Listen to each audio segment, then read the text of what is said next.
नमस्कार, स्वागत आहे तुमचे आमच्या चॅनलमध्ये। आवाज महामुंबईचा, शोध बातमीचा, कौल मनाचा। चला तर मग आमचे चॅनल शेअर करा, लाईक करा आणि सबस्क्राइब करा। धन्यवाद। पावसाळी बंदी काळातही अवैधरित्या मासेमारी करणाऱ्या 5 बोटींवर मत्स्य विभागाची कारवाई। पावसाळी मासेमारीस बंदी असतानाही अवैधरित्या मासेमारी करणाऱ्या बोटींवर कारवाई करत लाखो रुपयांचा दंड वसूल केला आहे। ही कारवाई मत्स्य विभागाच्या परवाना विभागाच्या अधिकाऱ्यांनी केली असून 5 मच्छीमार बोटी ताब्यात घेतल्या आहेत। मात्र दरवर्षी अशाच प्रकारची कारवाई केली जाते। मात्र तरीही बंदी झुगारून समुद्रात मासेमारी केली जात असल्याने आश्चर्य व्यक्त केले जात आहे। पावसाळी हंगाम हा मत्स्य प्रजननाचा काळ असतो। 1 जून ते 31 जुलै या 2 महिन्यात मासेमारीसाठी शासकीय बंदी घालण्यात येत आहे। मात्र ही बंदी झुगारून बिनधास्त अरबी समुद्रात मासेमारी केली जात आहे। अशा जीवघेण्या मासेमारीत बोटीवरील खलाशांना आपले जीव गमवायला लागले आहेत।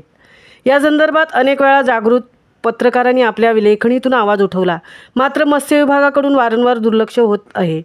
यावेळी ही बंदी झुगारून मासेमारी करणाऱ्या बोटी समुद्रात गेल्या। तसेच अलिबाग उरण सारख्या महत्त्वाच्या मासळी बाजारात विक्रीसाठी उपलब्ध होत असल्याची माहिती मत्स्य विभागाच्या अधिकाऱ्यांना देण्यात आली होती।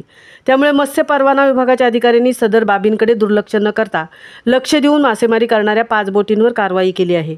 अवैधरित्या मासेमारी करणाऱ्या जय गौरी नंदन, एकवीरा माता, श्री जागृत गौराई भवानी जगदंबा, देवाची आळंदी आदी 5 मच्छीमार बोटीवर मत्स्य विभागाने ताब्यात घेऊन दंडात्मक कारवाई केली आहे। यापैकी एका बोटीकडून 1,30,000चा दंडही वसूल केला आहे। पारंपरिक बोटी वगळता यांत्रिक मासेमारी बोटी खोल समुद्रात मासेमारी करतात। यामध्ये उरण, पेण आणि अलिबाग तालुक्यातील अनेक बोटी खोल समुद्रात जाऊन मासेमारी करतात।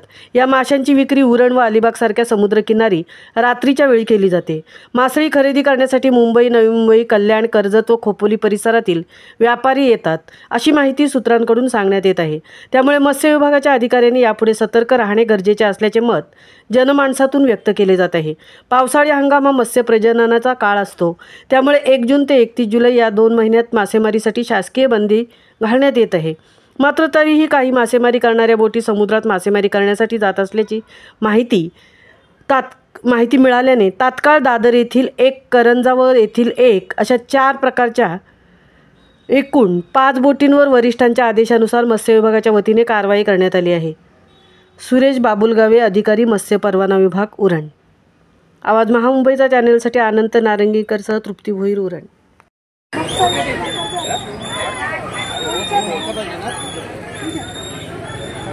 बोटी